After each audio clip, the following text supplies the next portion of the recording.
Hello అండి, welcome to my channel. బాగున్నారా? ఈరోజు వీడియో వచ్చేసి కోడిగుడ్డు సొరకాయ పులుసు అండి. ఇది సాంబార్కి తీసిపోదండి. సాంబార్ కంటే కూడా ఇది మనకి హెల్త్కి చాలా మంచిది. ఈ సొరకాయ ఎండల్లో ఈ సొరకాయ అనేది మనం తింటే మన శరీరాన్ని చల్లబరుస్తుందండి. మనకి మంచి ఆరోగ్యాన్ని ఇస్తుంది సొరకాయ. చేసే విధంగా చేస్తే ఈ పులుసు సాంబార్ కంటే ఎక్కువ టేస్ట్గా ఉంటుంది, ఆరోగ్యం కూడా.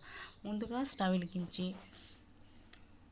గిన్నె పెట్టి ఆయిల్ పోసి జీలకర్ర ఆవాలు వేసి ఉల్లిపాయలు కూడా వేసి పచ్చిమిర్చి కరివేపాకు కూడా వేసి మనం వేయించుకోవాలి.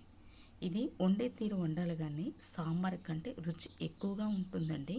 చాలా బాగుంటుంది. అసలు గిన్నె ఖాళీ అవుతుందండి, అంత టేస్ట్గా ఉంటుంది.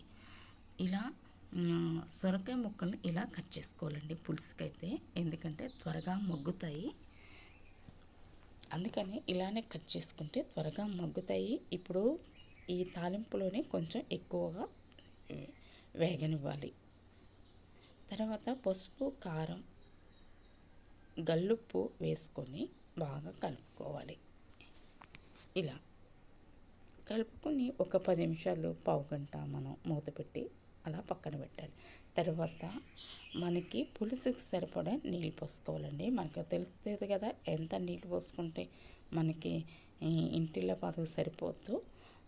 మనం చూసుకుంటాం కాబట్టి తగినంత మనం ఈ చింతపులుసు అనేది పోసుకోవాలి. నేను నిమ్మకాయ సైజ్ అంత చింతపులుసు కంటే కూడా ఎక్కువ నానేసానండి.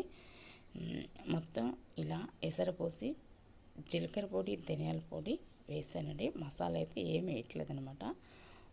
అన్నీ చక్కగా వేసి కొత్తిమీర వేసి చక్కగా దీన్ని పులుసు పెట్టుకున్నాం కదా, చాలా చాలా టేస్ట్గా ఉంటుందండి.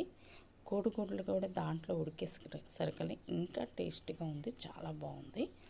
మీరు ఒక్కసారి ఇలా చేయని వాళ్ళు ఇలా ఒక్కసారి ట్రై చేయండి. మీరు చూడండి, ఎక్కువ సొరకాయ పులుసు రెడీ అయిపోయిందండి. ఒక గిన్నెలో తీసుకుందాం మనం. చూడండి ఎంత బాగుందో కదండి. ఒక్కసారి ఇలా ట్రై చేయకూడదు. ఈ ఎండల్లో చాలా సలవ చేస్తుందంటే చాలా మంచిదండి.